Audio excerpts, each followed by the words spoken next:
Resident Evil Revelations 2 released at an interesting point in the history of the series. After Resident Evil 5, much of the series' lingering plots had been resolved, and Capcom was under pressure from two camps, one saying that they had lost their grip on their horror roots, and the other complained that the controls didn't suit modern action games. I don't think anyone really knew where Resident Evil should go from that point, Capcom least of all. The first Revelations game did get a good bit of praise, but personally, it's my least favorite entry in the series. Now, I do have to admit that Resident Evil 6 is a game that I had a lot of fun with, but its gameplay and plot both demonstrated a lack of vision for what Resident Evil should even be anymore. Well, I just finished playing through Resident Evil Revelations 2, and this is my defining moment.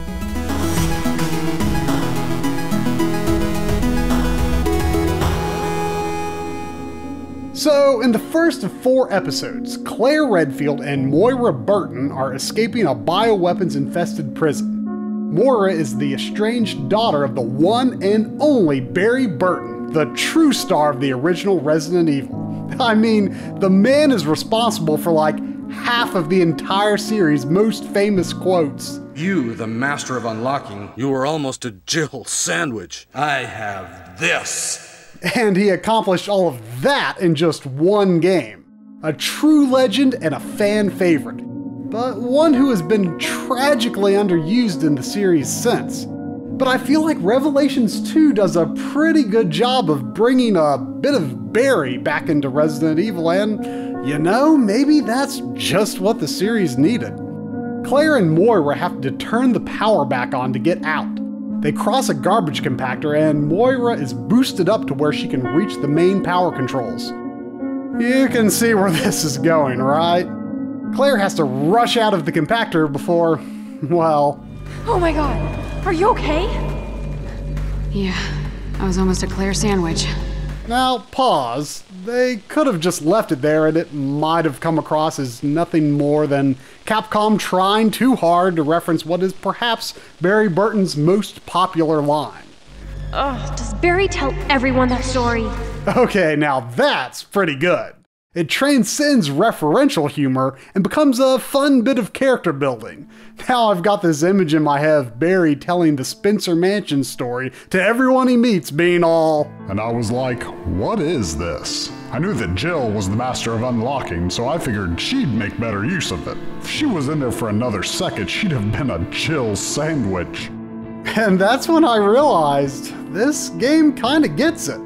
Resident Evil is at its best when it's acting like it's telling some great story, while also being inherently absurd and a bit silly.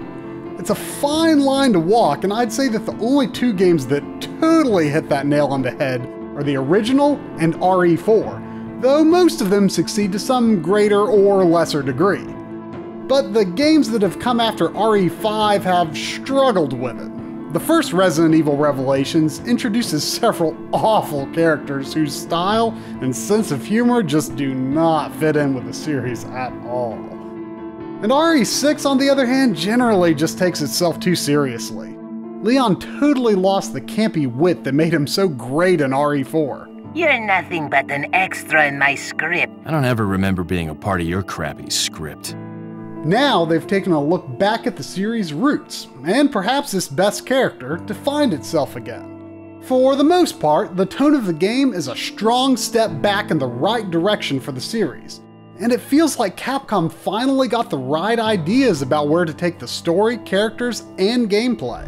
Well, this should give us a whole lot more options. Now, maybe I'm thinking way more deeply about this than Resident Evil really calls for. But Moira's reaction to Barry being an embarrassing old-fashioned dad highlights a lot about what Revelations 2 does right in terms of reconciling old with new than its immediately preceding entries. For example, while they kept the dual character co-op setup, they put some interesting compromises in place. Only one half of each pair can even use guns. In solo play, you can switch between both characters on the fly.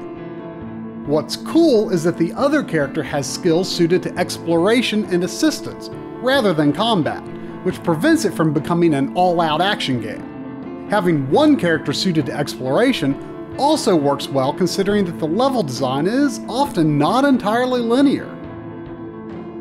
I also appreciate that the game takes place entirely within a single geographic area, as opposed to the globe-trotting featured in Revelations 1 and Resident Evil 6.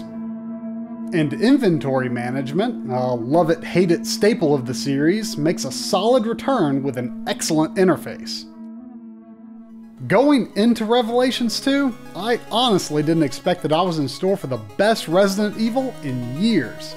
It made me think about how horror, at least for movies, tends to kinda miss the mark when it's too polished and overwrought. It's a genre that works best when it makes the most out of limited resources. So you know, maybe the budget Resident Evil concept has some merit after all. If Capcom considers this as a path forward for the series, hey, that might actually be pretty good.